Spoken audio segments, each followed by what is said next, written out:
Nkwanirizaako gwe munnange akyekuumidde ekonsi Buganda anti munnange nsi Buganda kuno kwe kwaffe Kabanda Musoke ow'ennabalanga Bukoba Kyaggwe nkubuuzaako nateera olunaku olwaleero kansubire nti munnange oli bulungi.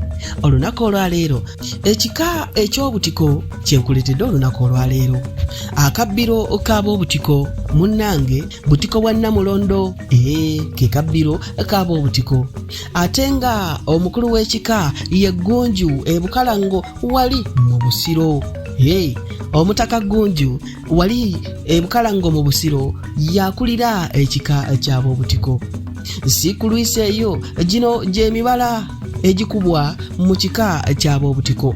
Weekirikijje Gunju ajja, weekirikijje Gunju ajja. Gabolokota teggwante, gabolokota teggwante guno nno gwadda. Baagukubanga edda era ne bongerako ne bagamba nti gwasoose obuliika ow'omukago talaama.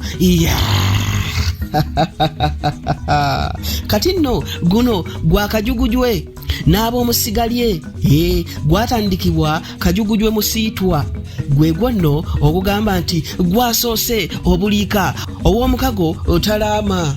Owulidde? Egyo nno gy'emibala gy'Abobutiko. Munnange gino gy'emirimu gy'Abobutiko gye bakola mu lubiri oba gye bakola ku Kabaka oba mu Buganda wano. Abobutiko be baawanganga amafumu ga Kabaka mu nnyago era be baali abaweesi ba Kabaka Kintu n'Ennono. Munnange si gwe gwokka.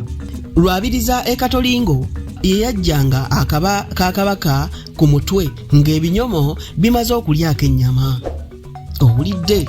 Lwabiriza Ekatolingo ye yajjanga akaba ka Kabaka ku mutwe ng'ebinyomo bimaze okulyako ennyama. Egyo nno munnange gy'emirimu gy'ab'ekika ky'Obutiko obadde ogimanyi?